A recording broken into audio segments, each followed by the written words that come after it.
Maharashtra trainee IAS अधिकारी पूजा खेडकर को नहीं एवं खूब चर्चा। निज विलासपूर्ण अड़ी कारे नील और नालीबती लगाई विवाद घेर को आसवा पर पुणे जिलापाल कार्यालय वासिम को बदली कर वर्तमान संपत्ति को नहीं उठी आंगुली। 2023 बैच आईएएस अधिकारी पूजा अचलाचल संपत्तिर मालिकाणी।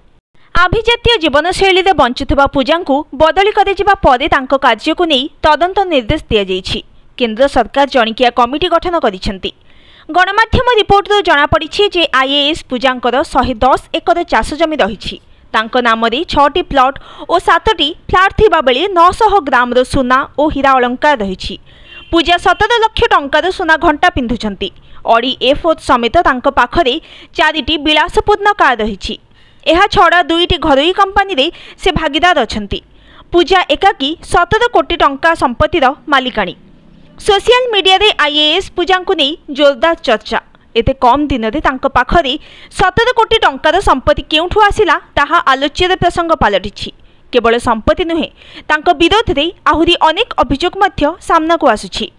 चाकरी बेले आईएएस पूजा जो ओबीसी प्रमाणपत्र देखाइथिले ताहाको नहीं प्रश्न उठी। एहार सत्यासत्य जानिबा लागि तदंत आरंभ होईछि। सेतिक नुहे सिविल सर्विस परीक्षा बेले पूजा निज सत्यपाठरे निजको दिव्यांग दर्शाइथिले। मानसिक भाव से दिव्यांग एवं तांको आखिरे समस्या थिबा से कहिथिले। एही कारणरू कम नंबर पाइथिबा सत्वे प्रशासनिक सेवा लगी से मनोनीत होइथिले।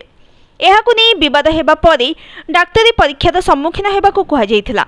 किंतु पूजा 6 थर विभिन्न बाहन देखाई डाक्तरी परीक्षार सम्मुखीन हेबाकु मना करि दैथिले। एहा सत्वे तांको मनोनीत करा जाइथिला। आरटीआई कर्मी विजय कुंभार मुताबक पूजा खेडकर पिता दिलीप खेडकर मध्य जड़े प्रशासनिक अधिकारी थिले। निकटरे से वंचित बहुजन अघाड़ी टिकेट रे लोकसभा निर्वाचन लड़ीथिले। नामांकन भरिबा बेले से सत्यपाठरे निज संपत्ति मूल्य 40 कोटी टंका दर्शाइथिले। पूजा खेडकर निजको OBC non creamy layer status प्रार्थी दर्शाइथिले।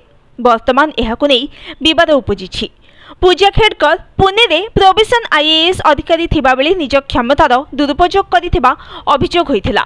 से अनेक विशेषाधिकारी दाबी करिथिले जहा जणे प्रोविजन अधिकारी को मिली न थाए।